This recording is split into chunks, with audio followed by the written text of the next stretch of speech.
They say you never truly know someone until you see them at their worst. I used to think that was just something people said to sound profound, the kind of wisdom you'd find stitched on a throw pillow or posted on social media alongside a sunset photo. After 23 years of marriage, I believed I knew my wife better than I knew myself. I could predict her coffee order, finish her sentences, and read her mood from the way she arranged the throw pillows on our couch. We had built a life together: 2 kids, a mortgage, a golden retriever named Biscuit, and enough shared memories to fill a dozen photo albums gathering dust in our attic. But here's the thing about assumptions. They're comfortable lies we tell ourselves to avoid confronting uncomfortable truths. We build entire worlds on foundations of sand, convinced that repetition equals stability, that routine equals devotion. I thought the way Amanda kissed me goodbye every morning meant something. I thought the family dinners, the weekend hikes, the annual vacation to the same beach rental in Delaware, I thought all of it added up to something unshakable. I was wrong. The destruction of a marriage doesn't always announce itself with dramatic confrontations or tearful confessions. Sometimes it creeps in quietly, disguised as late nights at the office, new passwords on phones, and a distance that grows so gradually you don't notice until you're standing on opposite sides of a canyon. My story isn't unique. Thousands of people discover infidelity every day, their worlds cracking open like eggs, spilling out everything they thought was solid and whole. But when it's happening to you, when it's your wife, your life, your kids, it feels like you're the only person who's ever experienced this particular brand of devastation. This isn't a story about redemption or forgiveness. It's not about finding yourself through yoga and therapy or learning that everything happens for a reason. This is about what happens when trust becomes evidence, when love becomes litigation, and when the person who promised to stand beside you becomes the defendant in the courtroom of your life. This is about the paper trail of betrayal, the digital footprints of deception, and the cold, hard reality that sometimes the only closure you get is the kind a judge hands down from a bench. I'm writing this because I need people to understand that infidelity isn't just about broken vows or wounded pride. It's about the systematic dismantling of everything you've built, the weaponization of your own generosity, and the realization that while you were playing by the rules, someone else was rewriting them entirely. My name is Trevor Walsh, and this is how my marriage ended. Not with the whimper of resignation, but with the methodical precision of a man who finally learned to stop believing in fairy tales and start believing in documentation. The first crack appeared on a Tuesday in March, though I wouldn't recognize it as such until months later. Amanda had started going to the gym more frequently, 5 days a week instead of her usual 3. I remember feeling proud of her dedication, even complimenting her on the results. She'd bought new workout clothes, expensive ones from that boutique athletic store in the shopping district where everything costs 3 times what it should. "You look great," I told her one evening, as she headed out the door in new leggings and a matching top that probably cost more than my entire wardrobe. "Whatever you're doing is working."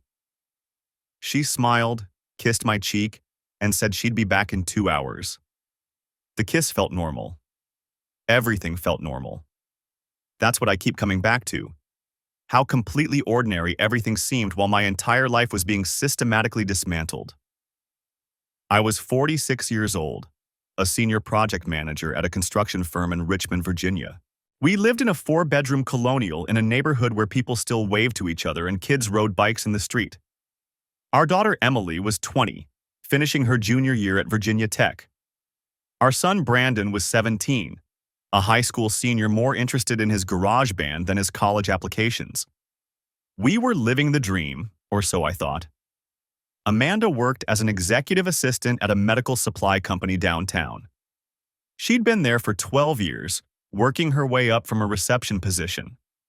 I'd always admired her work ethic, the way she took pride in being indispensable to her boss, a cardiologist named Dr. Raymond Foster, who ran the company's regional operations. She talked about him often, his demanding schedule, his high standards, his appreciation for her organizational skills. Raymond needs me to stay late again, she'd say, and I'd nod, understanding. Good bosses recognize good employees. That's just how the professional world works. The gym routine continued through March and into April. Then came the work dinners, networking events, she called them. Client meetings that ran long, a weekend conference in Charlotte that she absolutely couldn't miss. I packed her suitcase myself, made sure she had her phone charger and her favorite travel pillow. "I'll miss you," I said at the airport drop-off. "It's just 2 nights," she replied, already distracted, checking her phone. "I'll call you when I land." She did call. Right on schedule. Everything seemed fine. I spent the next 3 days in what I can only describe as controlled freefall. I went to work, I ate meals, I responded to texts from Emily about her upcoming exams. I helped Brandon load his drum kit into Jake's van for a gig at some coffee shop in Carytown. I did all the things a functional human being does, while simultaneously planning how to confirm what I already knew in my bones. Amanda mentioned the funeral on Friday evening. We were in the kitchen, me unloading the dishwasher, her scrolling through her phone at the counter. She looked up with an expression I'd seen 1,000 times, mild concern mixed with dutiful obligation. "I need to tell you something," she said. "Aunt Patricia passed away." I set down the plate I was holding. "Aunt Patricia?" "My mother's sister.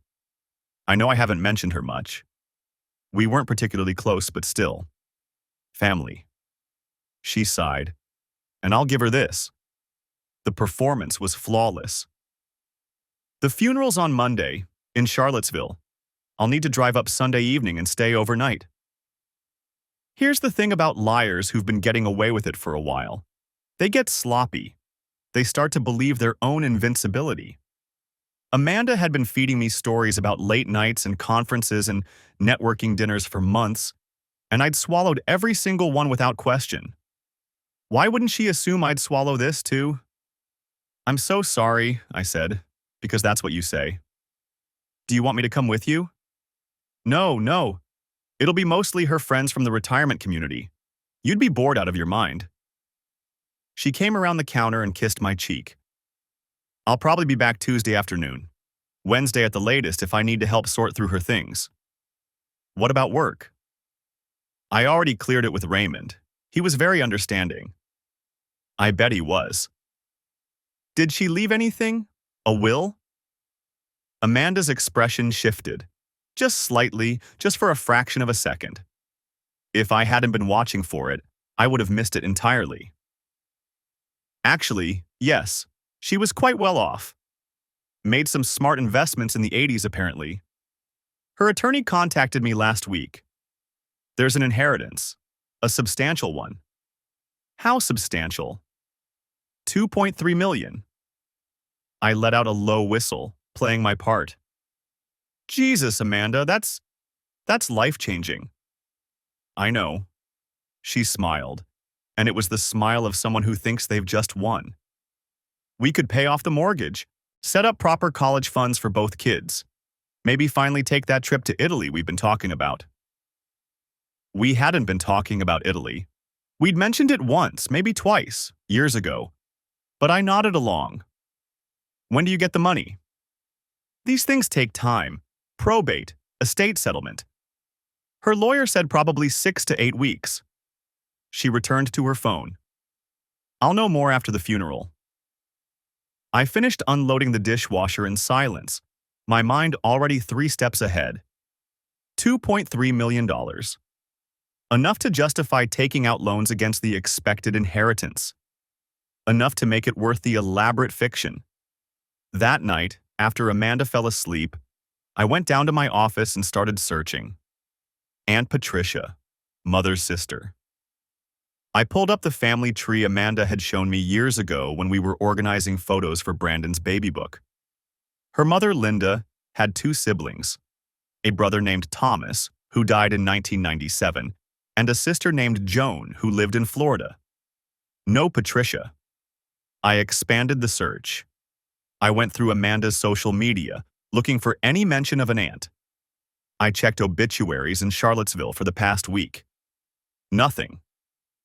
Then I did something I'm not particularly proud of. I went through the trash folder on our shared computer, the one we used for household finances and vacation photos.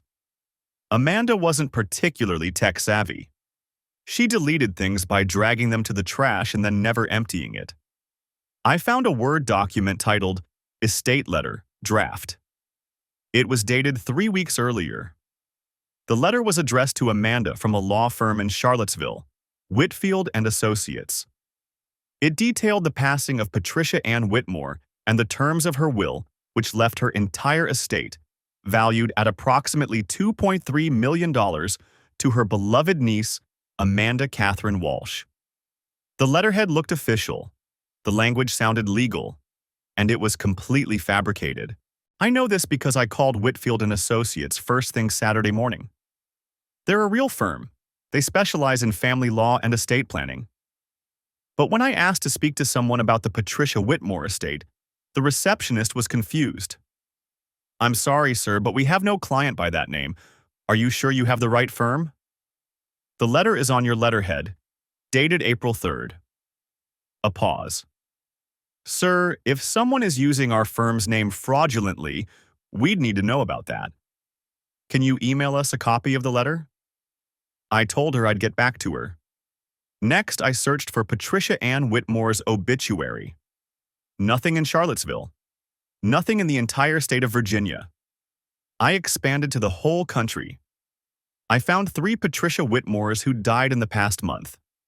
One in Oregon, age 97, one in Michigan, age 81, and one in Georgia, age 74. None of them had any connection to Amanda or her family. The funeral was fake. The inheritance was fake. The question was, why?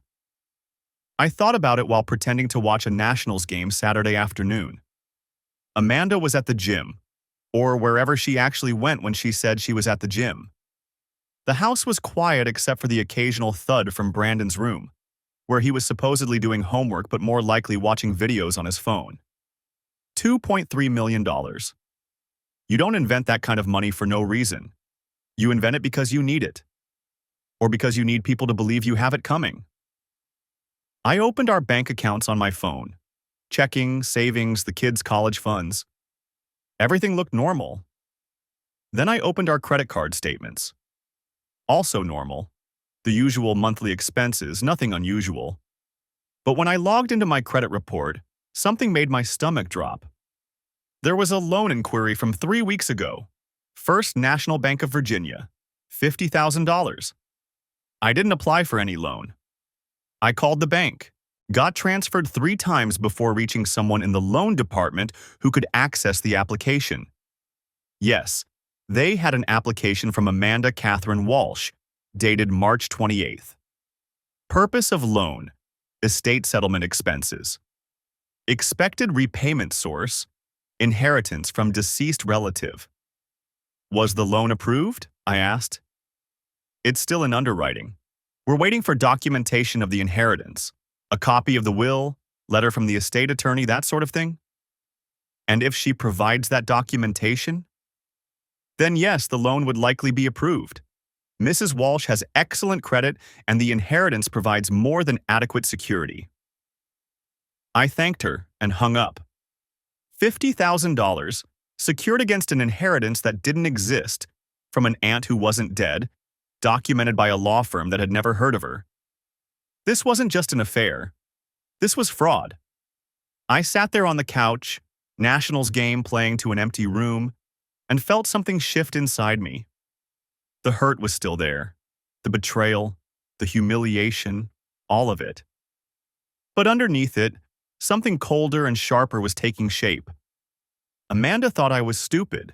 She thought I was so trusting, so blindly devoted, that I'd believe anything she told me. And she was using that trust to commit actual crimes. The funeral was Monday, in Charlottesville. Except there was no funeral, which meant Amanda was going somewhere else, doing something else, with someone else. I pulled up Google Maps and started planning a route. If my wife was going to attend a fake funeral, the least I could do was pay my respects. I left work early on Friday, telling my boss I had a dentist appointment. The lie came easier than I expected. Maybe I was learning from Amanda how simple deception could be when you just committed to it fully. I drove home through afternoon traffic, my mind cycling through what I knew, what I suspected, and what I still needed to confirm. The house was empty when I arrived. Amanda's car was gone. She'd mentioned something about errands and getting her hair done before the trip. I stood in our kitchen, looking at the coffee maker we'd bought together 8 years ago, the calendar on the wall with Brandon's band practice schedule, and Emily's spring break dates marked in Amanda's neat handwriting. Everything looked exactly as it should.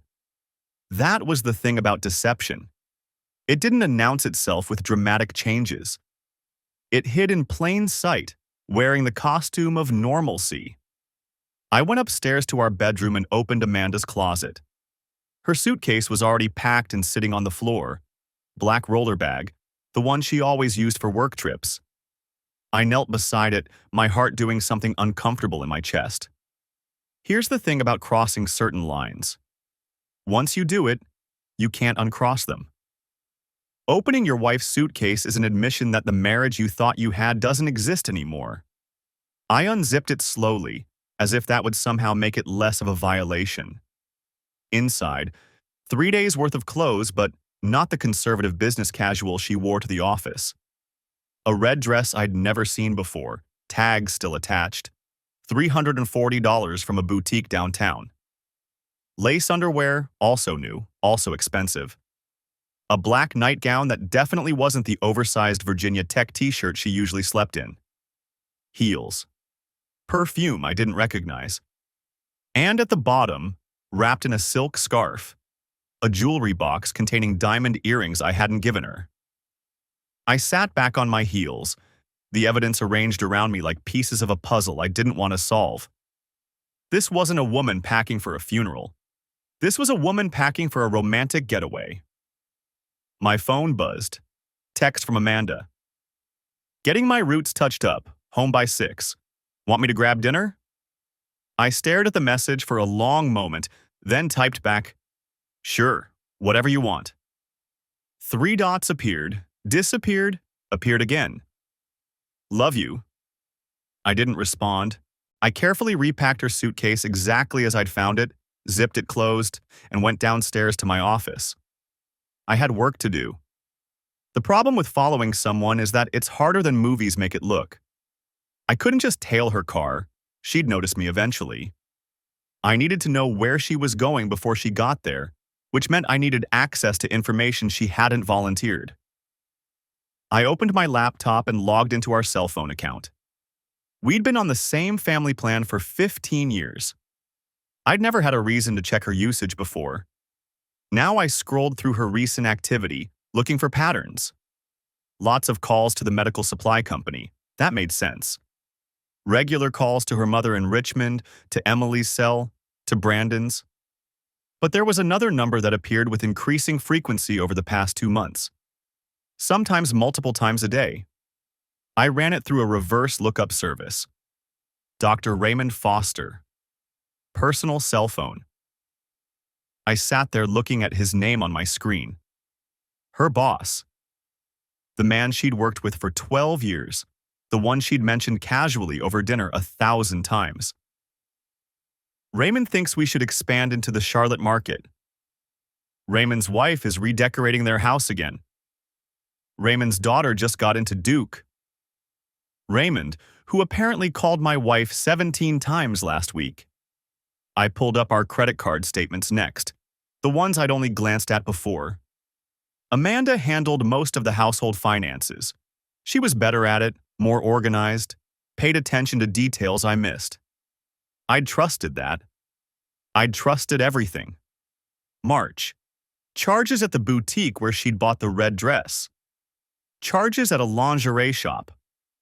A $200 dinner at a restaurant downtown I'd never been to.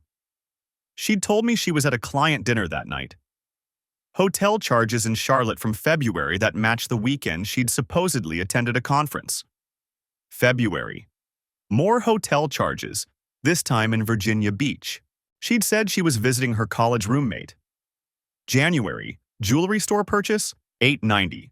The diamond earrings in her suitcase. I went back further. The pattern emerged slowly, then all at once.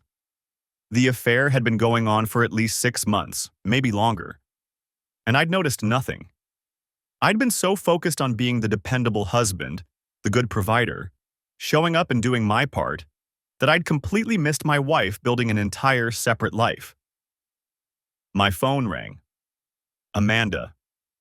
"Hey," I said, my voice sounding normal despite everything. "Hey yourself. I'm leaving the salon now. Thai or Italian for dinner?" "Thai's fine." "Perfect. See you soon." A pause. "You okay? You sound tired." "Just a long week. Looking forward to the weekend." "Me too." Another pause, and I could hear something in her voice. Guilt, maybe, or excitement she was trying to hide. "I'll be home in 20. She hung up. I sat there with the phone in my hand, surrounded by evidence of her betrayal, and felt something inside me go very still and very cold. 23 years. 2 kids. A mortgage. A golden retriever.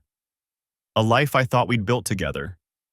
And she was throwing it away for what? A man who could afford expensive dinners and hotel rooms? Someone who made her feel young again, special, desired in ways I apparently no longer did? No. I stopped that line of thinking immediately. This wasn't about me being inadequate. This was about Amanda making choices. Deliberate, calculated choices to lie, to steal, to defraud. Because that's what the inheritance scam was. Fraud. Wire fraud, probably, given the loan application. Identity theft if she'd actually created documents using a fake person's name. I pulled up the estate letter again, the one from Whitfield and Associates.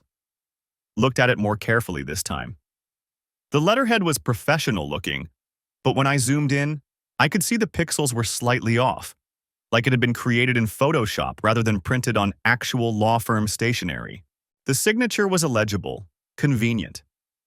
The case number looked official but meant nothing without a real probate court to verify it against. She'd made this, or someone had made it for her. Either way, she'd used it to try to secure a $50,000 loan from our bank, a loan that would have been in both our names, that I would have been legally responsible for when it inevitably went unpaid. That's when it fully hit me. Amanda wasn't just cheating on me. She was setting me up to take the fall for her crimes. I heard her car in the driveway, heard the garage door open, her footsteps in the kitchen. "Trevor, I got pad thai and drunken noodles. Want to eat in the living room and watch something?" I closed my laptop and stood up. Took a breath. Put on the mask I'd apparently been wearing for months without knowing it. The mask of the oblivious husband who believed everything his wife told him. "Sounds great," I called back. "Be right there." I walked out of my office and found her in the kitchen, unpacking takeout containers, her hair freshly colored and styled, looking beautiful and happy and completely at ease with her lies. She smiled at me. "You look stressed. Come here." I went to her. Let her hug me. Smelled the salon chemicals in her hair and the perfume she'd started wearing 3 months ago, the one I'd complimented without realizing it was part of her costume for someone else. "Better?" she asked, pulling back to look at my face. "Better," I lied. And just like that, I understood. We were both performing now. Both pretending. The only difference was that she didn't know I was acting too. We ate dinner. We watched a movie. We went to bed, and she fell asleep beside me like she had 10,000 nights before, her breathing slow and even, untroubled by guilt or fear or conscience. I lay awake in the dark, my phone on the nightstand, the tracking app I'd installed on her car while she was in the salon already sending me her location data. Tomorrow, she'd leave for her fake funeral. And I'd be right behind her, documenting everything, building my case one piece of evidence at a time. I left the house at 6:47 Sunday morning, 2 hours before Amanda's scheduled departure. Told her I was meeting Jake Brennan from work to look at his boat. He'd been trying to sell it all winter, and I'd expressed vague interest back in October. The lie came easier than I expected. Maybe that's what happens when you live with a liar long enough. You learn the language. I drove to the Starbucks on Broad Street, the one with a clear view of our neighborhood's main exit. Parked in the back corner where the morning sun wouldn't reflect off my windshield. Ordered a venti dark roast and a breakfast sandwich I wouldn't eat. The barista, college kid with a nose ring, asked if I was okay. I must have looked how I felt. Fine, I said. Just tired. The tracking app showed Amanda's car still in our driveway. I'd tested it 3 times last night after she'd gone to sleep, watching the little blue dot pulse on my phone screen. The technology felt both invasive and necessary. I thought about those nature documentaries where prey animals develop new instincts when predators move into their territory. Adaptation. Survival. At 8:52, the blue dot began to move. I watched it navigate our subdivision, turn onto Broad Street heading west. Not toward Charlottesville. West toward Short Pump, then onto I-64 East. My stomach tightened. I-64 East led to Williamsburg, Norfolk, Virginia Beach. Nowhere near Charlottesville, which would require heading northwest on I-64 West. I pulled out of the Starbucks parking lot, staying 3 or 4 cars behind her. Sunday morning traffic was light enough to make tailing someone difficult, heavy enough that I wouldn't stand out. I'd watched enough crime shows to know the basics. Don't follow too close. Don't make obvious lane changes. Stay calm. The blue dot maintained steady speed, staying in the right lane. I thought about Amanda in that car, probably singing along to whatever playlist she'd created for this trip. Maybe she was texting Raymond Foster, telling him she'd left on time. Maybe she was already imagining whatever lie she'd tell me Tuesday night when she returned, her eyes red from fake tears about a funeral that never happened. My phone rang. Emily. Hey, Dad, Mom left yet? I put her on speaker, keeping my eyes on the road. Yeah, about 20 minutes ago.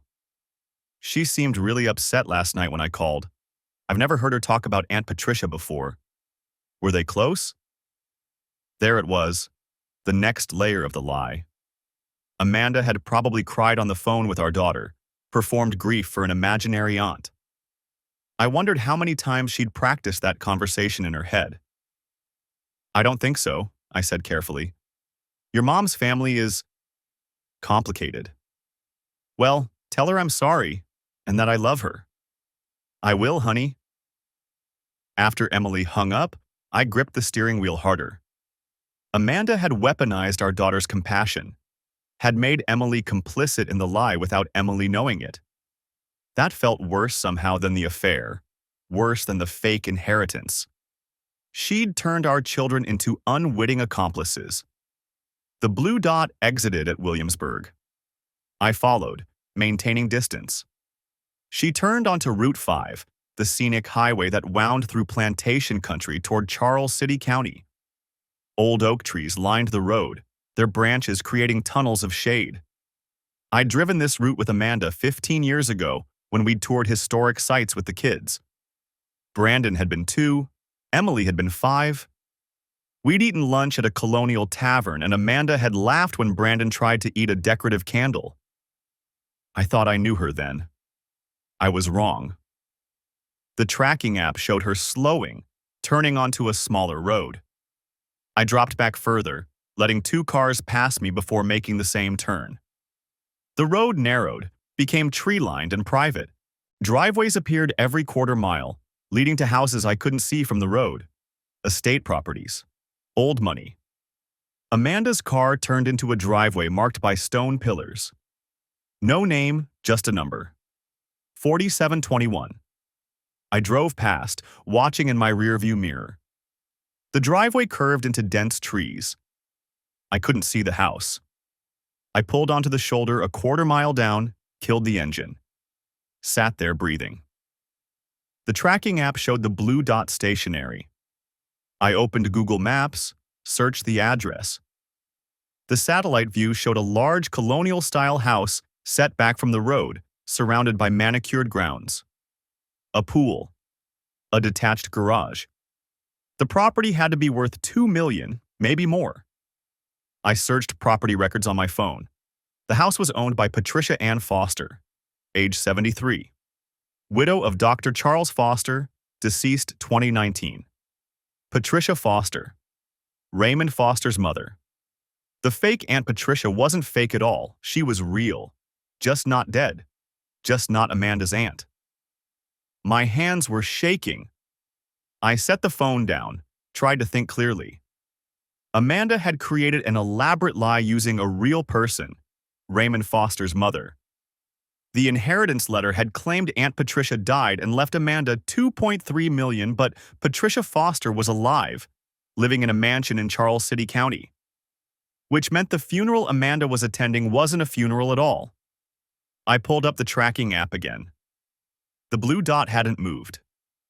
Amanda was inside that house right now, probably with Raymond Foster. Probably with his mother. Doing what? Celebrating? Planning? Living some alternate life where she wasn't married to me? Wasn't the mother of 2 kids? Wasn't a woman who'd spent 23 years building a life in Richmond? Here's the thing about surveillance. It gives you information, but it doesn't give you courage. I sat in my car for 40 minutes, watching that blue dot pulse, trying to decide what to do next. Drive up to the house and confront her? Wait and gather more evidence? Call a lawyer? Call the police?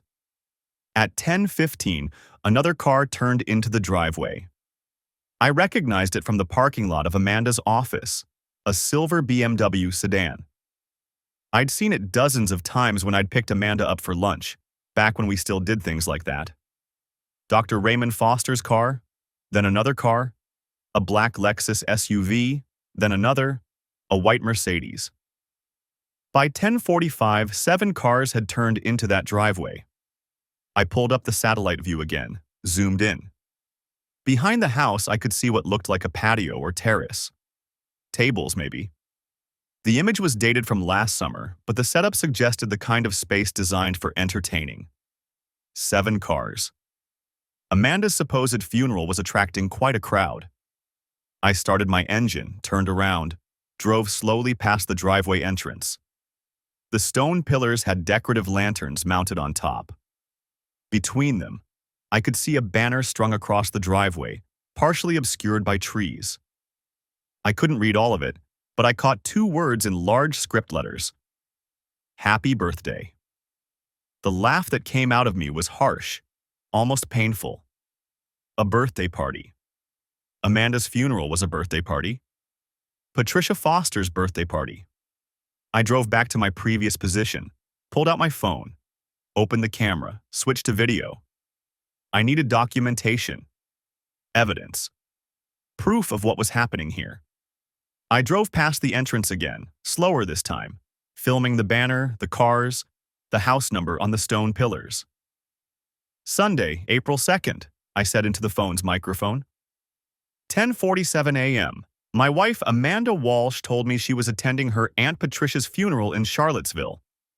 Instead, she's at 4721 River Road in Charles City County, attending what appears to be a birthday party at the residence of Patricia Foster, mother of Dr. Raymond Foster. Multiple vehicles present. No funeral. I saved the video, backed it up to cloud storage. Then I sat there, engine idling, trying to process what I discovered. Amanda hadn't just lied about a funeral. She'd lied about a death. She'd created an entire fictional narrative using a real person who was very much alive. She'd fabricated inheritance documents, applied for loans, performed grief for our daughter, all to cover up attending her lover's mother's birthday party. The audacity of it was almost impressive. Almost. My phone buzzed. Text from Amanda. Made it safely. Funeral is at 2. Miss you. I stared at those words. Miss you. 2 words that used to mean something. 2 words that were now just part of the performance, Another line in whatever script she'd written for this weekend. I texted back, "Glad you're safe. Give my condolences to the family." Then I took 3 more drive-bys, filming from different angles, documenting everything, the cars, the banner, the house, building my case, because that's what this had become. Not a marriage, but a case. Evidence and documentation. Facts that couldn't be argued away with tears or explanations or whatever story she'd eventually try to tell. At 11:30, I drove back to Richmond. I had work to do. I drove back to Richmond with the windows down, letting the cold air keep me sharp. My phone sat in the cup holder, Amanda's location still blinking on the screen. Still at the Foster estate, still at the birthday party she'd told me was a funeral. The thing about evidence is that it's only useful if you know what to do with it. I'd spent months in construction learning that documentation without action is just paper. You can have all the proof in the world that a foundation is cracked, but if you don't file the right reports with the right people, the building still goes up and eventually comes down. I needed to understand what Amanda was actually doing. The affair was one thing. Painful, yes, but not criminal. The fake inheritance letter was something else entirely. That $50,000 loan application sat in my mind like a flashing warning sign. You don't create elaborate forgeries for small-time deception. You do it because you're building towards something bigger. By the time I pulled into our driveway, I had a plan. Not revenge, not yet. Just the next logical step in gathering what I'd need. Our home office was on the second floor, a converted bedroom where Amanda handled our finances. She'd always been better with numbers than me, more organized. I'd been happy to let her manage it. Another mistake to add to the collection. I sat down at her desk and opened her laptop. The password was still the same. Brandon's birthday followed by an exclamation point. She hadn't bothered to change it, probably because she'd never imagined I'd go looking. Her email loaded slowly. I navigated to the search bar and typed inheritance.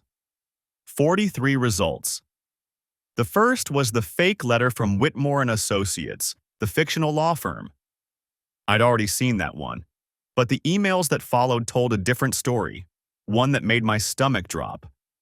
Amanda had been corresponding with someone named Gerald Whitmore, the supposed attorney handling the estate. The email address looked professional. Whitmore, associateslaw.com.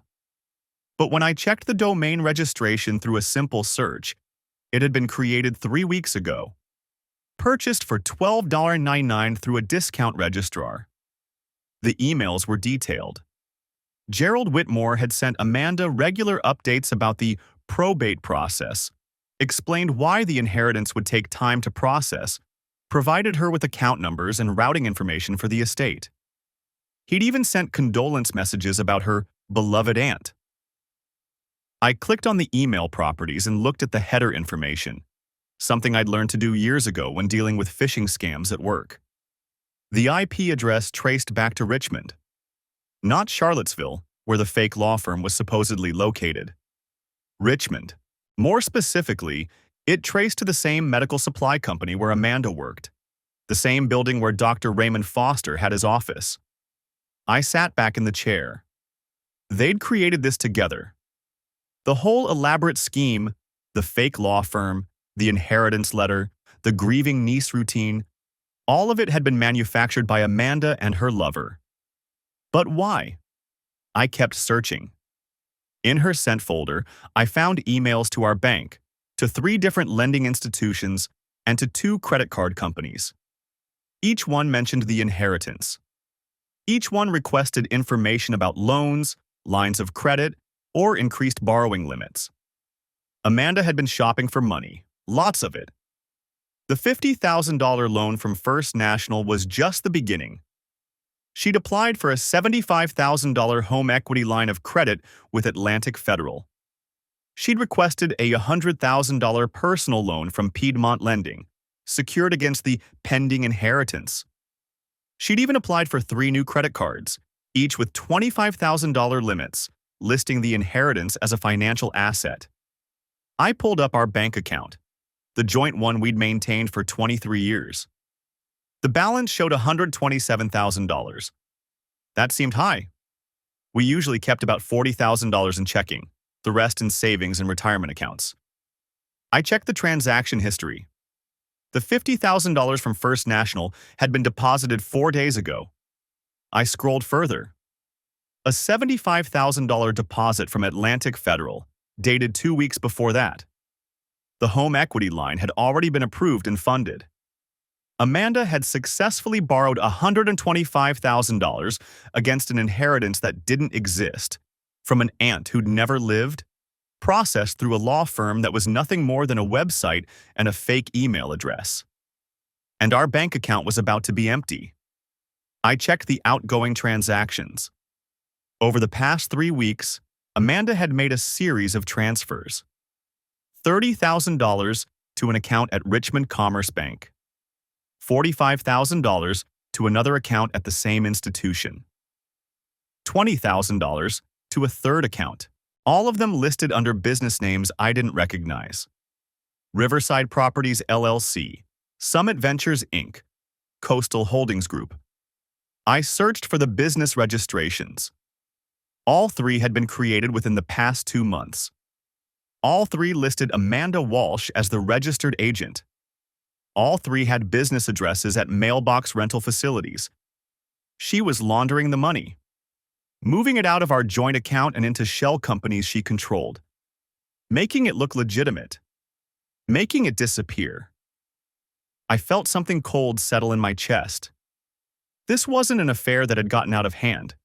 This wasn't a woman making bad decisions because she'd fallen in love with someone else. This was calculated fraud, executed with precision and planning. Amanda had turned our marriage into a crime scene. I took screenshots of everything: the emails, the loan applications, the bank transfers, the shell company registrations.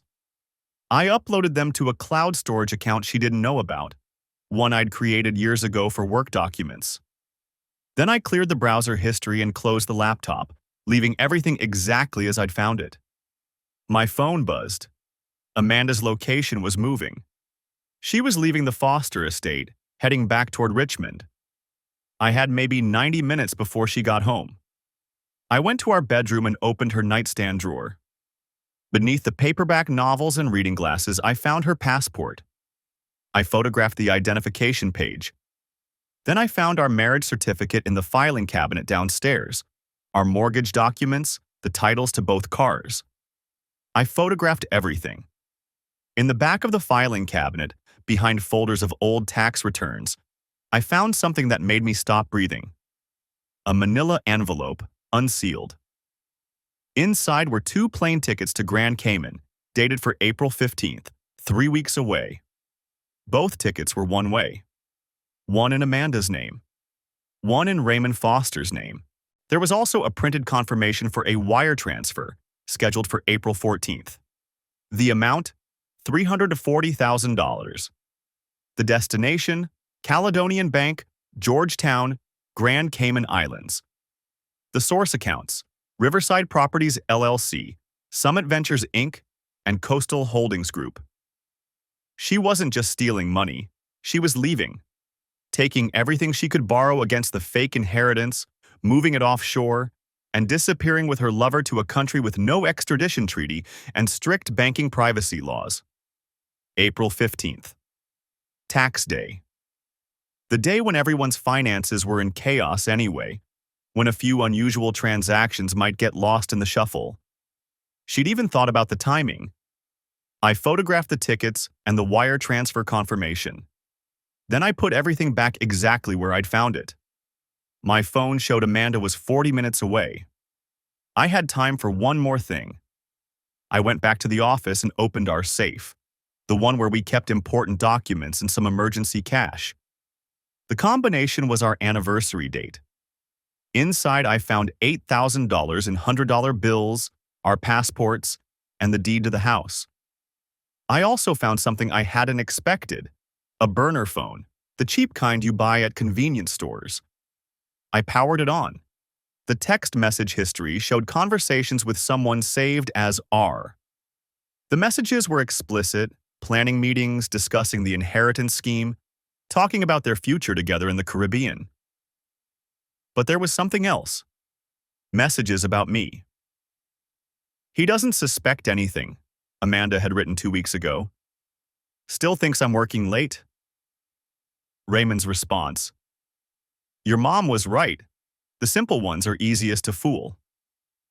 Another exchange from last week. What if he finds out before we leave? Amanda had asked. He won't. And if he does, we'll already be gone. Let him have the house and the debt. We'll have everything else. I took photos of every message. Then I powered down the phone and returned it to the safe. I spent the next 3 days pretending to believe in Aunt Patricia's inheritance while documenting every lie my wife told me. Here's what you need to understand about evidence collection. It's not dramatic. There's no music swelling in the background, no montage of late-night detective work. It's just you, a spreadsheet, and the slow, methodical process of watching someone you love reveal themselves as a stranger. Amanda came home from the funeral on Sunday evening.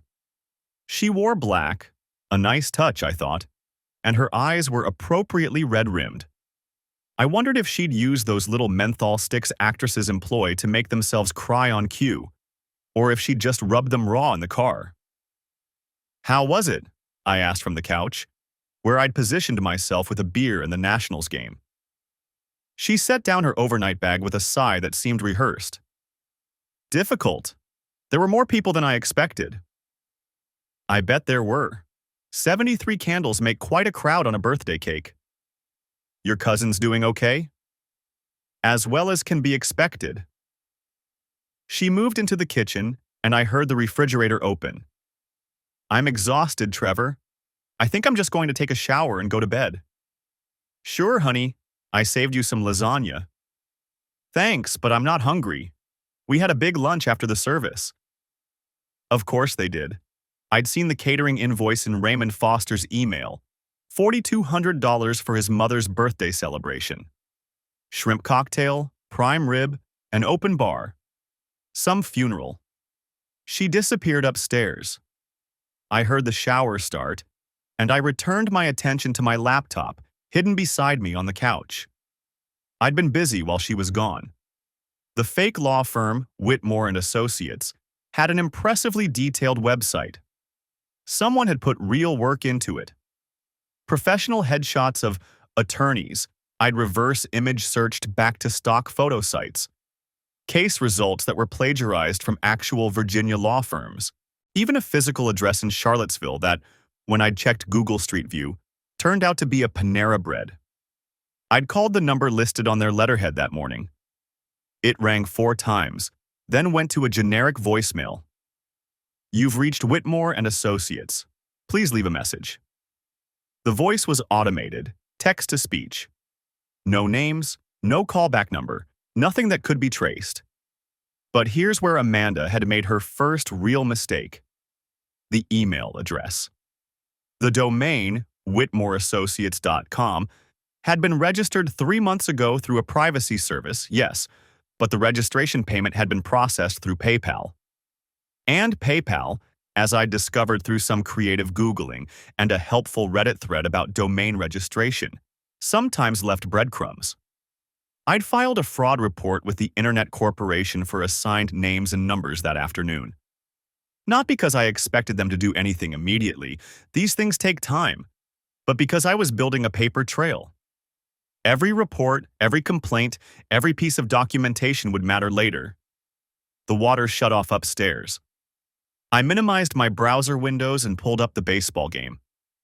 Amanda appeared 20 minutes later in her pajamas, her hair wrapped in a towel. She looked tired, genuinely tired, not performance tired. I wondered what it cost her, maintaining this double life. If she ever woke up in the middle of the night and felt the weight of it. I forgot to mention, she said, settling onto the other end of the couch. The estate attorney said it might take 6 to 8 weeks for the inheritance to fully process. There are some tax considerations. That makes sense. I kept my eyes on the television. These things always take longer than you'd think. But he said I could get a partial advance if we needed it. Up to $50,000, maybe more. There it was, the setup for the loan she'd already applied for. "We doing okay financially?" I asked, injecting just the right amount of concern into my voice. "I thought we were in good shape." We are. She waved her hand dismissively.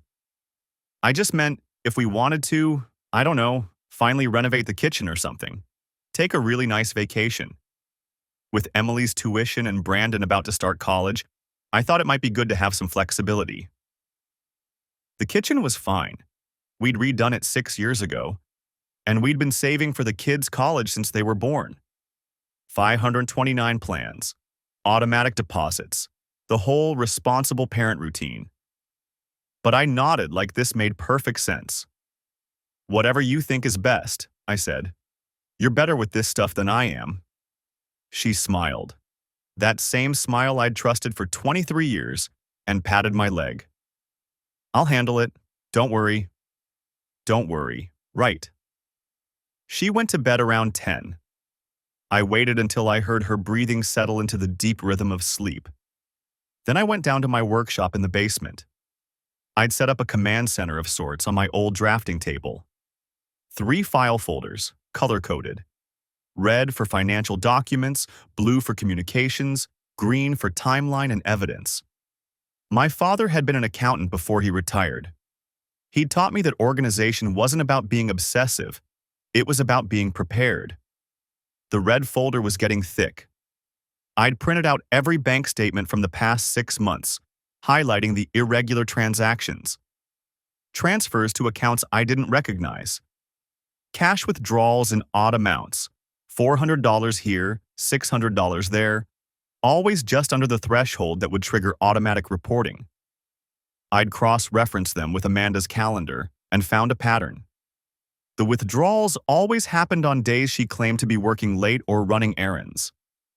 The blue folder contained screenshots of every text message between Amanda and Raymond that I could access. I'd set up a cloud backup of her phone data months ago, something I'd done for both our phones after Brandon lost his, and we'd nearly lost all our family photos. Amanda had forgotten about it. The backup ran automatically every night when her phone charged. Reading those messages was like watching someone methodically dismantle your life while discussing what to have for lunch. "Trevor's working late on the Riverside project. Want to meet at our place?" Our place. They had a place. "Told him I'm at a baby shower for Kelly from work. We have until 10. Kelly from work quit 8 months ago. He actually thanked me for being so understanding about his long hours. I almost felt bad. Almost. The green folder was my favorite because it represented something Amanda couldn't control. Objective reality. I'd constructed a timeline using phone records, credit card statements, and her work calendar. Every late night at the office cross-referenced with her actual location data. Every girl's weekend mapped against hotel records I'd pulled from our credit card statements. She'd been sloppy with the joint credit card. Or maybe she just assumed I never looked at the statements. For years, I hadn't. I'd trusted her to manage our finances while I focused on work and the kids. I was done trusting. My phone buzzed. A text from Dale Winters, my project supervisor. "Need you on the Henrico site tomorrow. Foundation inspection at 8. I texted back a confirmation, then added the appointment to my own calendar. The real one, not the family calendar Amanda could access. I was keeping 2 versions of everything now. The public version where I was oblivious, devoted Trevor. The private version where I documented every move. The foundation inspection was actually perfect timing. I'd been looking for an excuse to stop by our bank's main branch downtown, and the Henrico site was only 10 minutes away. Because here's what I'd learned in my research over the past 3 days. Banks really don't like fraud. And they especially don't like being used as unwitting participants in fraud schemes. When someone applies for a loan using falsified documents, and that someone is married, and that someone's spouse had no knowledge of the application, well, that creates liability issues. I had an appointment with our account manager, Jeffrey Paulson, at 2 o'clock tomorrow afternoon. I'd told him I had some questions about our accounts and potential loan applications. I'd been very calm, very casual about it. I hadn't mentioned that I knew my wife was trying to steal $250,000. Not yet. I filed away the evening's new documentation, Amanda's comments about the estate attorney, her timeline for the inheritance, her suggestion about the advance. Everything dated, everything noted. Then I turned off the basement light and headed upstairs. Amanda was asleep, curled on her side, her phone charging on the nightstand. I stood in the doorway for a moment, watching her breathe. 23 years, 2 kids, a mortgage, a golden retriever sleeping at the foot of the bed. She'd been willing to burn it all down for a medical supply executive and a beach house in the Caymans. I climbed into bed beside her, careful not to disturb her sleep. Tomorrow would be a long day. Foundation inspections always were. All that waiting around while engineers took measurements and made notes. But I'd learned something about foundations lately. You can't build anything lasting on a lie. Eventually, the cracks show, the structure fails. And when it does, you'd better hope you documented everything. I spent Thursday morning doing something I never imagined I'd do. I called in sick to work and drove to a strip mall law office in Midlothian. The lawyer's name was Gerald Pruitt. I'd found him through a construction industry contact who'd been through a contentious divorce 3 years ago. He's not fancy, my contact had said, but he's thorough as hell and he doesn't miss anything. The office was sandwiched between a nail salon and a tax preparation service. The waiting room had beige carpet and motivational posters about justice. A receptionist who looked about 60 offered me coffee from a pot that had probably been brewing since dawn. Pruitt came out exactly on time. He was maybe 55, balding, with reading glasses on a chain around his neck. He wore a rumpled blue shirt with the sleeves rolled up. Everything about him said working lawyer rather than television lawyer. Mr. Walsh? He extended his hand. Come on back. His office was small but organized. File boxes lined one wall, labeled with case numbers and dates. His desk held a computer, a legal pad, and a framed photo of what I assumed were his grandchildren. So, he said, settling into his chair, Tom Bridges said you might need some guidance on a domestic matter. I'd brought one of my folders, the blue one, labeled Financial Documents. I set it on his desk. My wife is having an affair with her boss, I said. She's also committing wire fraud by pretending his mother died and left her an inheritance. She's used fake documents to secure at least $125,000 in loans. She has plane tickets to the Cayman Islands for April 15th. I have documentation of everything. Pruitt's expression didn't change. He opened the folder and began reading. He didn't speak for almost 10 minutes. He went through every page methodically, occasionally making notes on his legal pad. He pulled out the photographs I'd printed. Amanda at Patricia Foster's birthday party, the house, the guests. He studied the loan applications, the fake letterhead from Whitfield and Associates, the bank statements. Finally, he looked up. This is fraud, he said simply. Multiple counts, wire fraud, bank fraud, possibly identity theft depending on how she created these documents. We're talking federal charges. I know. Have you contacted the FBI? Not yet. He leaned back in his chair. What do you want to happen here, Mr. Walsh? I'd been asking myself that question for 3 days. I want her stopped. I want my kids protected. I want to make sure I don't lose everything I've worked for because she decided to run off with her boyfriend and loot our accounts on the way out. Fair enough? He tapped his pen against the legal pad.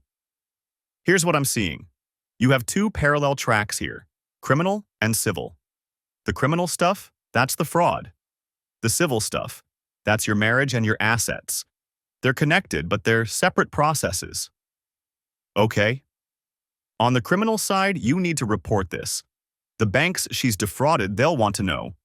The FBI handles wire fraud. If she's planning to flee the country with stolen money, that's also their jurisdiction. He paused. But here's the thing. Once you report this, you lose control of the timeline. The investigation happens on their schedule, not yours. And the civil side? That's the divorce, asset protection, making sure you're not liable for debts she's incurred through fraud, that I can help you with directly. He pulled out a fresh legal pad. Virginia is an equitable distribution state, not community property. That works in your favor here. If we can demonstrate that she incurred debts through fraud, those debts stay with her. What about the house, our accounts? How are your assets currently titled? The house is joint. We have a joint checking account, joint savings. I have my 401k from work, she has hers. She worked at the medical supply company long enough to be vested? 12 years. He nodded, writing. Okay, here's what we need to do, and we need to do it fast. Today is Thursday. She flies out on the 15th. That's Tuesday, 11 days from now. Right? First, we file for divorce. I can have the papers ready by tomorrow. We cite adultery. Virginia still recognizes that as grounds, and it affects how the court views asset distribution. We also file for an immediate injunction preventing her from transferring, selling, or encumbering any marital assets. He was writing as he talked, his pen moving quickly across the page. Second, you need to secure your personal assets. Open a new bank account at a different institution, not the one where you have joint accounts. Start having your paycheck deposited there. Document every penny you move and why. Won't that look like I'm hiding assets? No, because you're going to disclose everything in the divorce filing. What you're doing is preventing her from draining accounts before the court can freeze them. That's protective, not deceptive.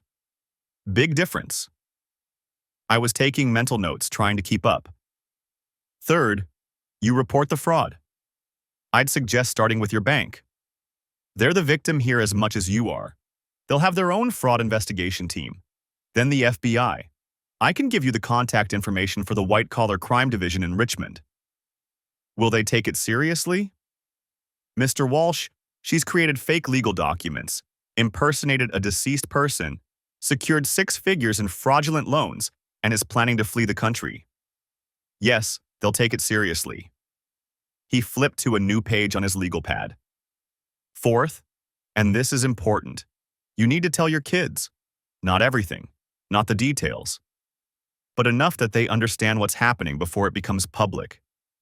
Because this will become public. Fraud cases, especially ones involving this much money, they make the news.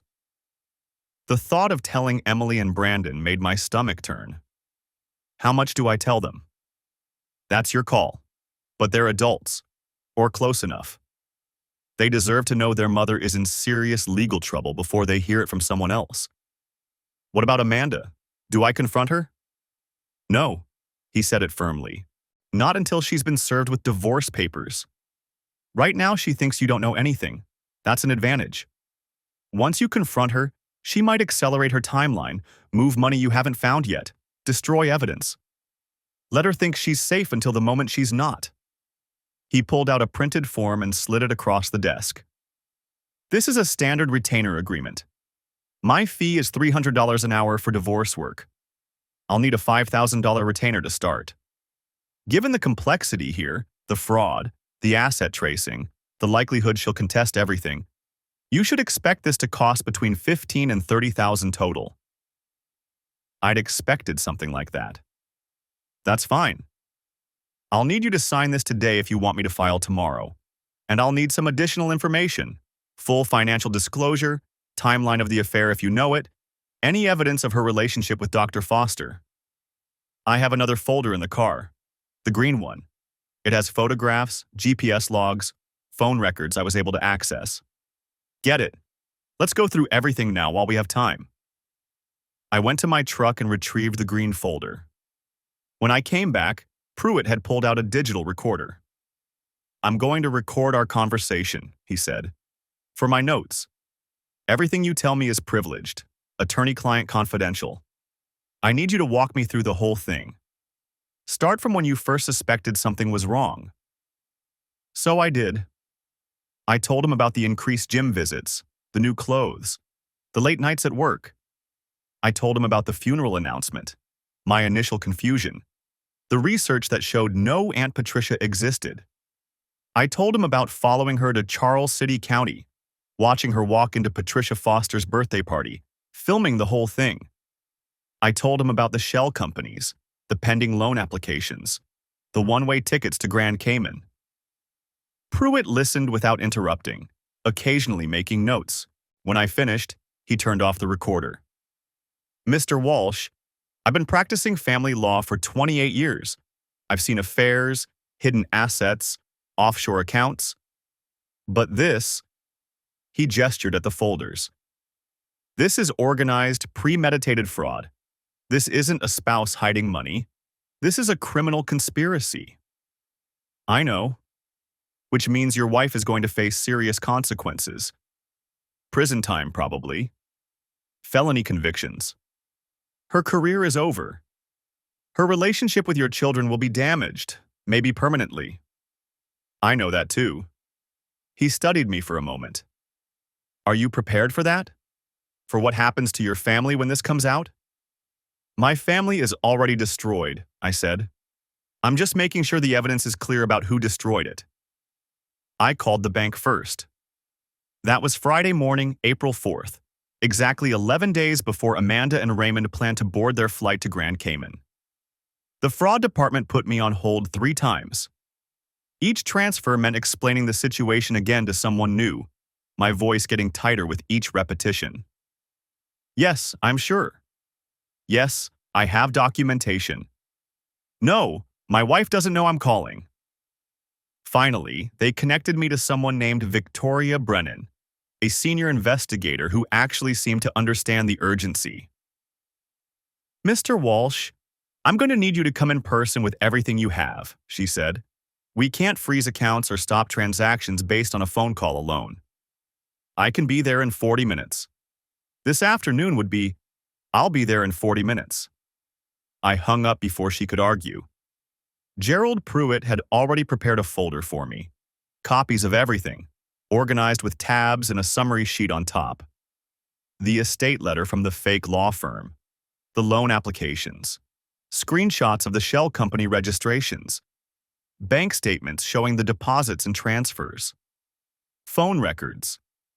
The tracking data from Amanda's car showing her repeated trips to Raymond Foster's house in Windsor Farms. Still frames from the video I'd taken at Patricia Foster's birthday party, showing Amanda and Raymond with their arms around each other, laughing. I'd told Amanda I had a site inspection in Petersburg that morning. She'd barely looked up from her phone when I left. The bank was downtown on East Main Street, a glass and steel building that looked like every other corporate tower. Victoria Brennan met me in a conference room on the 3rd floor. A woman in her 50s with silver hair cut short and reading glasses on a chain around her neck. She had the demeanor of someone who'd seen every variation of financial fraud humans could devise and wasn't easily impressed. She spent 40 minutes going through my folder without speaking, just turning pages, occasionally making notes on a legal pad. I sat across from her and watched traffic through the window, counting the seconds. This is comprehensive, she finally said. My attorney helped organize it. Gerald Pruitt. I know him. She tapped the summary sheet. You understand that if we freeze these accounts and your wife isn't actually committing fraud, you could be liable for damages. She's committing fraud. I believe you.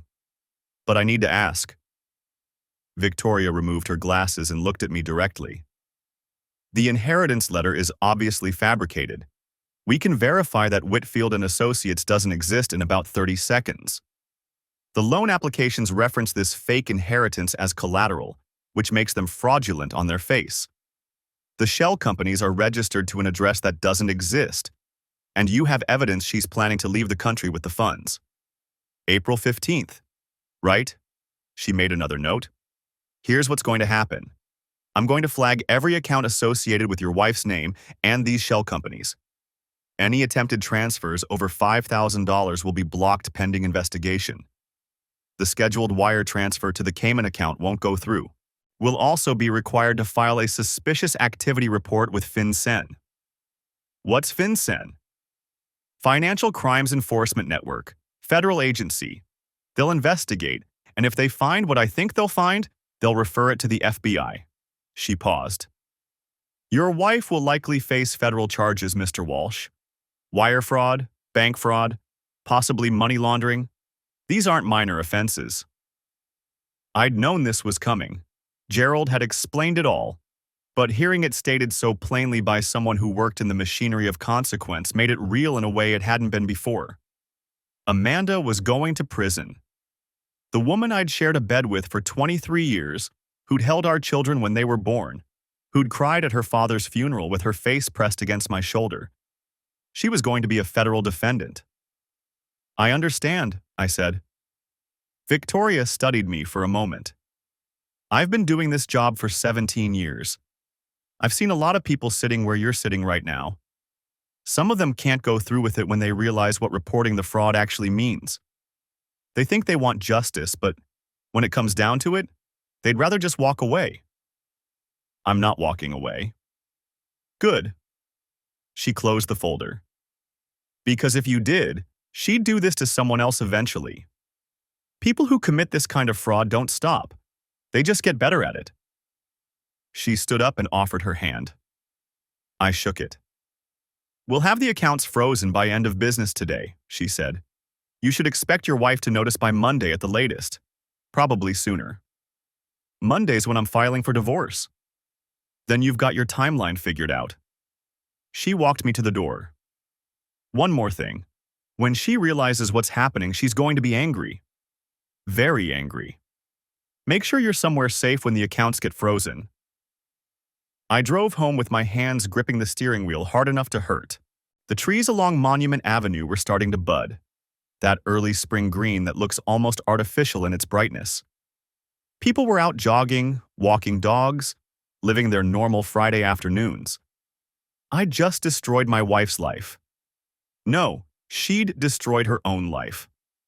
I was just the one who documented it and handed the documentation to the people whose job was to prosecute fraud. That distinction mattered.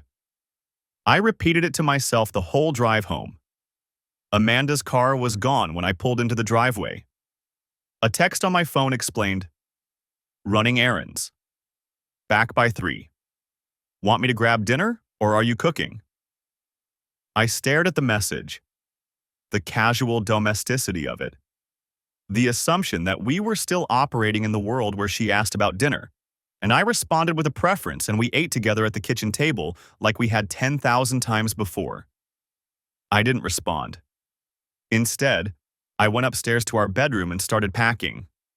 Not everything, just enough for a week or two. Clothes, toiletries, my laptop, the external hard drive with all my evidence backed up in triplicate. I'd already arranged to stay at a residence inn near my office. Gerald had suggested it. You don't want to be in the house when she gets served, he'd said, and you definitely don't want to be there when she realizes the money's gone. I was zipping up my suitcase when I heard Amanda's car in the driveway. 3 o'clock, exactly when she'd said. She was always punctual. I listened to her come in through the garage, heard her footsteps in the kitchen, the rustle of shopping bags. She called up the stairs. Trevor, you home? I didn't answer. I stood in our bedroom with my packed suitcase and listened to my wife move around the house below me, putting away whatever she'd bought, probably checking her phone, maybe texting Raymond about their plans. In 11 days, she'd thought she'd be on a beach in Grand Cayman. Instead, she'd be talking to federal investigators. I picked up my suitcase and walked downstairs. Amanda was in the kitchen, unloading groceries. She'd bought the expensive organic vegetables she always got, the imported cheese, the bakery bread that cost $8 a loaf. Spending money she thought she'd stolen successfully. She turned when she heard me and smiled. Hey, I thought you were still in Petersburg. Finished early. Her eyes dropped to the suitcase. The smile faltered. What's that? I'm staying near the office for a few days. We've got the Harris project ramping up and I need to be on site early. The lie came easily. I'd been practicing it. Oh, she looked uncertain. You didn't mention that this morning? Last-minute decision. She studied me for a long moment. I kept my face neutral, the way I'd learned to do over the past weeks, giving her nothing. Okay, she finally said. Want me to pack you some food? I'm fine. I walked past her to the garage. She followed me to the door. Trevor? I stopped but didn't turn around. Is everything all right? I looked back at her then. Really looked at her. She was wearing new jeans I'd never seen before and a silk blouse that probably cost more than our mortgage payment. Her hair was styled differently, highlighted, layered. She looked like someone preparing for a new life. Everything's fine, I said. I got in my truck and backed out of the driveway. Amanda stood in the doorway watching me leave, one hand raised in a small wave. I didn't wave back. The accounts froze on Saturday morning. I know because Amanda called me at 7:42 a.m., her voice sharp with confusion. Trevor, something's wrong with our bank accounts. I can't access anything online, and when I called the automated line, it says to contact customer service. Are you having the same problem? I was sitting in my hotel room with coffee and the divorce papers Gerald had messaged me at 6. They'd be filed Monday morning, first thing. Haven't checked, I said. Probably just a system glitch. It's the weekend. It says my transfer was declined, the one I scheduled for Monday. The wire to the Cayman account. $340,000 that would never arrive. I'm sure it'll be resolved Monday, I said. Banks are always screwing up automated stuff. She didn't sound convinced, but she let it go. When are you coming home? Probably Tuesday. The Harris project is more complicated than we thought. After she hung up, I sat there holding my phone, waiting. Victoria Brennan had said Amanda would notice quickly. She'd been right. By noon, Amanda had called the bank 4 times. I know because she texted me updates, her messages getting progressively more anxious. The customer service line kept telling her someone would call her back Monday. The branch was closed weekends. She couldn't access any of the shell company accounts either. This is ridiculous, she texted at 2:15. I'm going to the branch first thing Monday and demanding answers. Good idea, I replied. What I didn't tell her. Monday morning, federal investigators would be waiting. Sunday, she called me twice. I let both calls go to voicemail. Her messages were tense, clipped. Trevor, call me back. Something's really wrong with our accounts and I need to figure this out. Then, an hour later, why aren't you answering? I need to talk to you. I texted back. In meetings all day. What's up? Just call me when you can. I didn't call. Gerald had warned me about this part. She's going to sense something's wrong before she knows what it is, he'd said. Criminals develop instincts. When those instincts start screaming, she'll either run or she'll try to control the situation. Either way, don't engage. Let the process work. Monday morning, I woke up at 5 and couldn't get back to sleep. The divorce papers would be filed at 9 when the courthouse opened. Amanda would be served at her office around 10. The FBI had scheduled an interview with her for 2 o'clock. They'd called it an interview, but Victoria had explained it was actually the beginning of a formal investigation. At 8:47, my phone rang. Amanda. I answered this time. Trevor. Her voice was different, harder, controlled.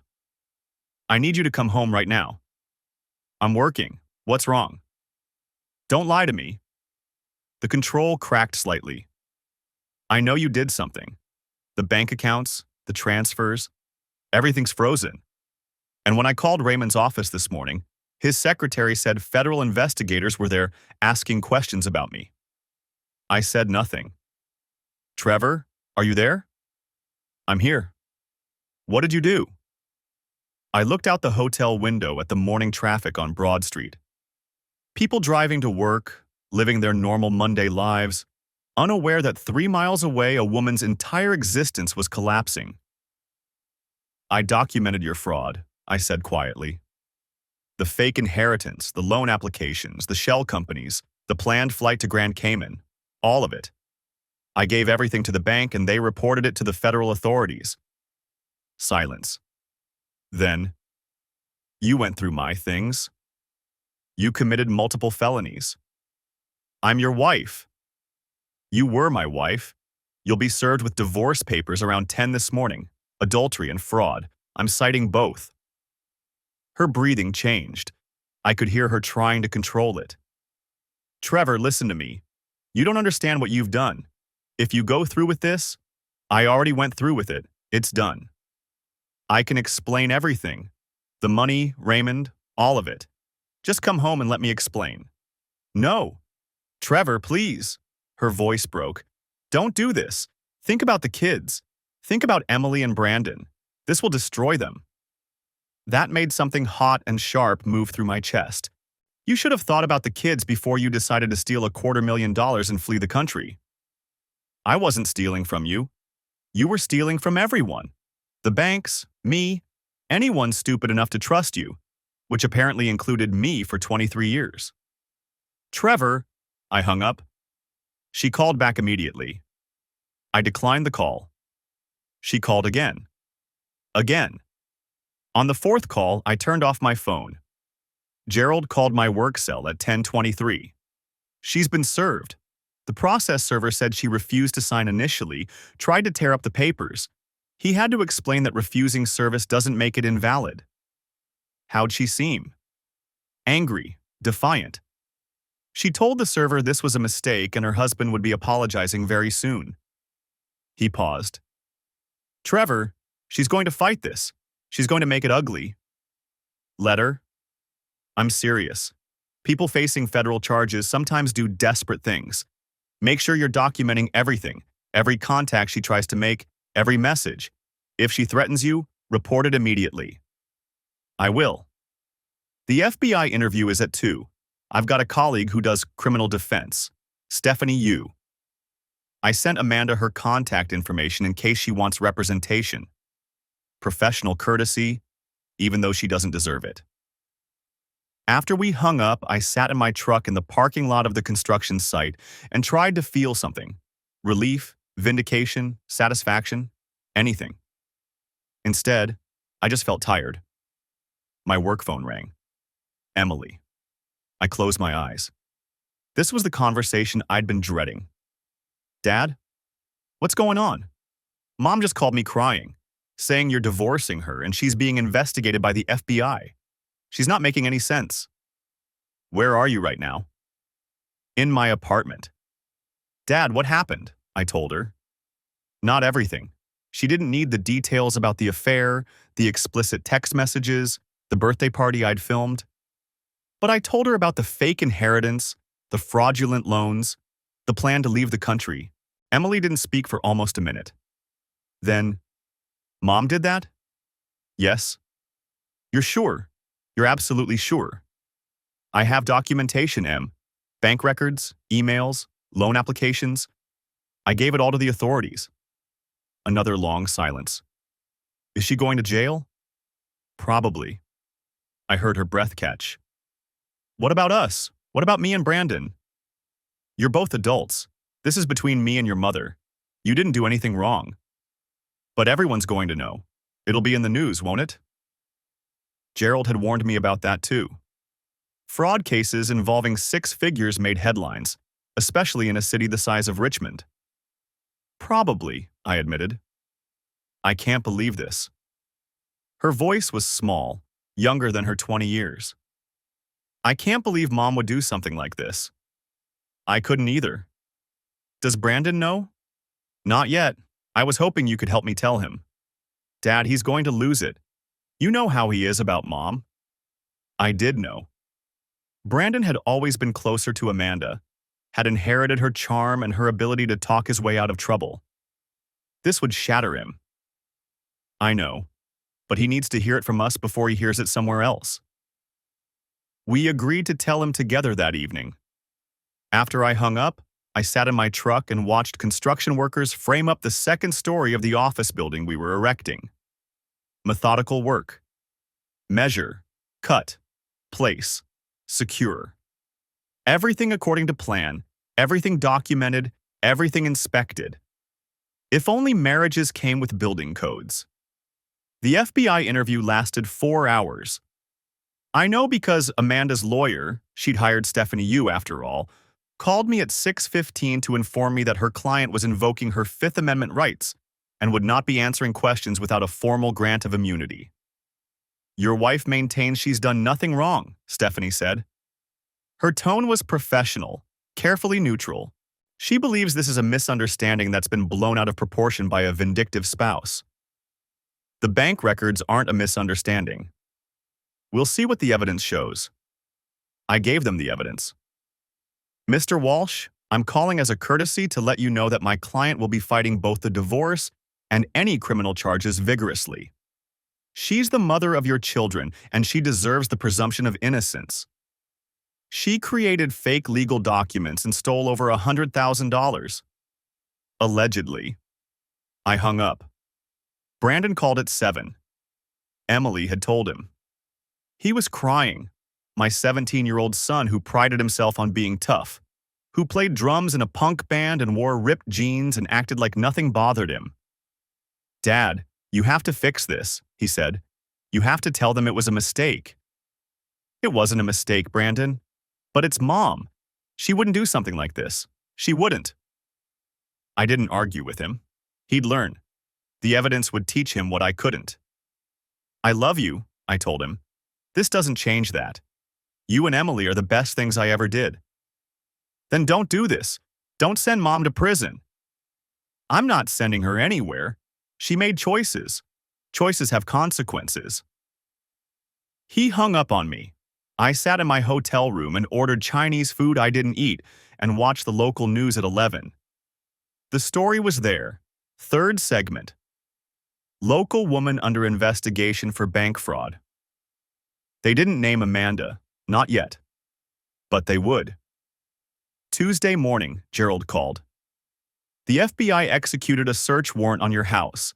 They took her laptop, her phone, files from her office. They also seized Raymond Foster's computers and interviewed him for 6 hours. What did he say? According to my sources, he threw her under the bus, claimed she manipulated him, that he didn't know about the fake inheritance, that she'd told him her aunt really had died, said the affair was a mistake and he'd broken it off weeks ago. He's lying. Of course he's lying. But he's also a respected doctor with expensive lawyers and no prior criminal record. Amanda's an executive assistant with fake legal documents and a scheduled flight to the Caymans. Who do you think the FBI is going to believe? Raymond Foster was never charged. That came out later, during the pre-trial proceedings. He'd made a deal, full cooperation in exchange for immunity. He gave them everything. Emails, text messages, recordings of phone conversations where Amanda had discussed the fraud scheme. He claimed she'd seduced him, manipulated him, convinced him her aunt's inheritance was real, and they could start a new life together. The prosecutors believed him. Or at least, they decided his testimony was worth more than his prosecution. Amanda was indicted on April 28th. Wire fraud, bank fraud, and aggravated identity theft. The identity theft charge came from her use of Patricia Foster's name in the fake inheritance scheme. Federal charges, all of them. Her bail was set at $200,000. She couldn't make it. Raymond didn't help her. He was busy salvaging his medical career and his marriage. His wife, it turned out, was willing to forgive him if he cut all ties with Amanda and entered counseling. Amanda sat in jail for 3 weeks before her mother mortgaged her house to make bail. The divorce proceeded in parallel. Gerald was right. She fought everything. Claimed the affair was my fault because I'd been emotionally distant. Claimed the loans were for legitimate business purposes. Claimed I'd manipulated the evidence to make her look guilty. The judge wasn't impressed. We went to trial in September. Not the criminal trial, That was still months away. Just the divorce. Virginia allows fault-based divorce, and adultery is fault. I had photographs, GPS records, text messages. Amanda's lawyer tried to argue that my surveillance was illegal, that I'd violated her privacy. The judge ruled that a spouse has no expectation of privacy in marital assets and joint accounts. Everything I documented was admissible. The divorce was granted in October. I got the house, my retirement accounts, and primary custody of Brandon, who was still a minor. Emily was an adult, so custody didn't apply, but she'd stopped speaking to her mother anyway. The fake loans were deemed Amanda's sole responsibility. The judge ordered her to repay every penny to the banks, plus interest and penalties. She'd have to do that from prison. The criminal trial happened in February, almost a year after I'd first followed her to Patricia Foster's birthday party. Federal trials are different from divorce proceedings, more formal, more rigid. The prosecutor was a young woman named Lisa White, who treated the case like a personal crusade against financial fraud. Amanda's defense was that she'd been coerced by Raymond Foster, that he'd created the fake documents, and she'd just gone along with it because she was afraid of him. The jury didn't buy it. The evidence showed she'd registered the shell companies, she'd applied for the loans, she'd bought the plane tickets. Raymond testified against her, sat in the witness box in his expensive suit, and explained how Amanda had pursued him, how she'd told him about her aunt's inheritance, how he'd believed her completely. The jury watched him. Then they watched Amanda. They deliberated for 4 hours. Guilty on all counts. The sentencing was in April, exactly 2 years after this all started. Federal sentencing guidelines for wire fraud and bank fraud are harsh, especially when the amount exceeds $100,000. The identity theft charge carried a mandatory minimum of 2 years, consecutive to any other sentence. The judge gave her 8 years. With good behavior, she'd serve about 6.5. I wasn't in the courtroom. Gerald went and called me afterward. She cried, he said. Asked the judge for mercy, said she had children who needed her. The judge said she should have thought about that before she committed multiple felonies. How'd she look? Older, tired. Like someone who finally understands that actions have consequences. I thanked him and hung up. That was 3 months ago. Amanda is in a federal prison in West Virginia now. She writes letters to the kids sometimes. Emily doesn't open them. Brandon does, but he doesn't talk about what they say. He's at Virginia Commonwealth University now, studying business. He's angrier than he used to be, harder. But he's dealing with it. We both are. Emily graduated last month. I drove up to Blacksburg for the ceremony and watched her walk across the stage and thought about all the family milestones Amanda would miss. Brandon's graduation next year? Emily's wedding someday? Grandchildren, maybe. All of it gone because she wanted a different life and thought she could steal her way into it. People ask me sometimes if I regret it. If I wish I'd handled it differently, maybe just divorced her quietly without involving the authorities. Let her keep some dignity, some future. I don't regret it. Here's what I learned. Trust isn't something you give blindly and hope for the best. Trust is earned through consistency, through honesty, through showing up every day and doing what you said you'd do. Amanda had 23 years of my trust, and she spent it like currency to fund her betrayal. The fake inheritance scheme wasn't just about money. It was about contempt. She held me in such contempt that she thought I'd believe anything, accept anything, swallow any lie she fed me. She thought I was stupid, weak, too devoted to ever question her. She was wrong. I'm not advocating for everyone to become a private investigator in their own marriage. I'm not saying you should track your spouse's phone or go through their emails or document their every move. In a healthy relationship, you shouldn't have to. But if you find yourself in that position, if you discover that the person you trusted most has been systematically destroying everything you built together, then document everything. Be methodical. Be thorough. Don't act on emotion.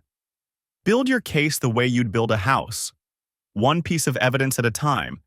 Everything measured and verified and secured. Because the courts don't care about feelings. They care about facts. And when someone commits crimes, real, prosecutable crimes, they need to face real consequences. Not because you're vindictive, but because that's how society functions. That's how we maintain the difference between right and wrong. Amanda made choices.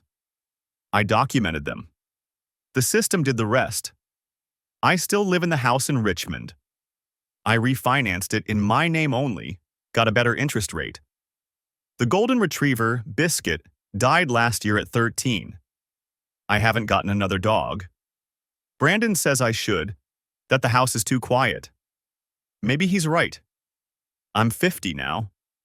I date occasionally, nothing serious. I'm not sure I'm capable of serious anymore. Once you've seen how completely someone can lie, how thoroughly they can pretend, it's hard to believe in anything that looks like devotion. But I'm okay.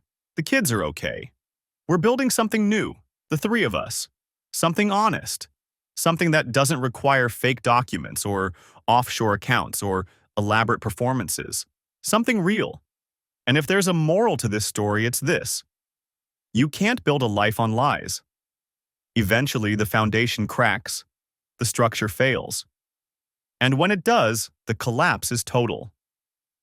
Amanda learned that the hard way. I learned it too, but I learned something else as well.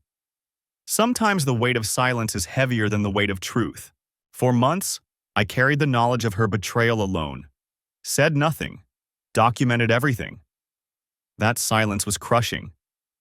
But when I finally spoke, when I gave the evidence to the authorities and filed the divorce papers and told the truth about what she'd done, the weight lifted.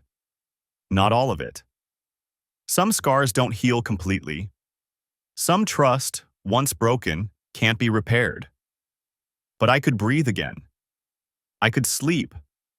I could look at myself in the mirror and know that I'd done the right thing, the hard thing, the thing that protected my children and held a criminal accountable and refused to enable one more day of deception. That's worth something. That's worth everything.